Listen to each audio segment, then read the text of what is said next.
حمام نے کہا ہمیں عطا بن ابی رباح نے صفوان بن یعلا بن امیہ سے حدیث بیان کی. انہوں نے اپنے والد یعنی یعلا بن امیہ تمیمی رضی اللہ تعالیٰ عنہ سے روایت کی. نبی اکرم صلی اللہ علیہ وسلم کے پاس ایک شخص حاضر ہوا. اس وقت آپ صلی اللہ علیہ وسلم جعرانہ کے مقام پر تھے. اس کے بدن پر جبہ تھا. اس پر زعفران ملی خوشبو لگی ہوئی تھی یا کہا زردی کا نشان تھا. اس نے کہا آپ مجھے میرے عمرے میں کیا کرنے کا حکم دیتے ہیں؟ یعلا رضی اللہ تعالیٰ عنہ نے کہا اتنے میں نبی کریم صلی اللہ علیہ وسلم پر وحی اترنے لگی تو آپ صلی اللہ علیہ وسلم پر کپڑا تان دیا گیا.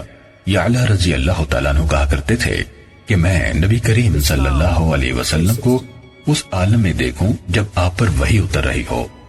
یعلا رضی اللہ تعالیٰ عنہ نے کہا عمر رضی اللہ تعالیٰ عنہ کہنے لگے کیا تمہیں پسند ہے کہ جب نبی کریم صلی اللہ علیہ وسلم پر وحی اتر رہی ہو تو تم انہیں دیکھو؟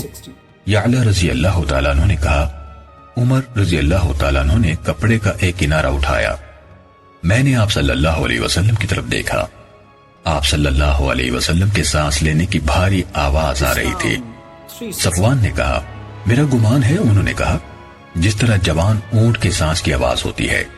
یعلا رضی اللہ تعالیٰ عنہ نے کہا جب آپ صلی اللہ علیہ وسلم کی یہ کیفیت دور ہوئی تو آپ صلی اللہ علیہ وسلم نے فرمایا عمرے کے بارے میں سوال کرنے والا کہاں ہے؟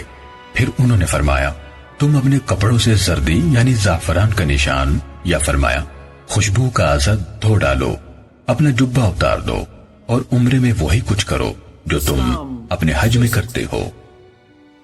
صحیح مسلم حدیث نمبر 2798.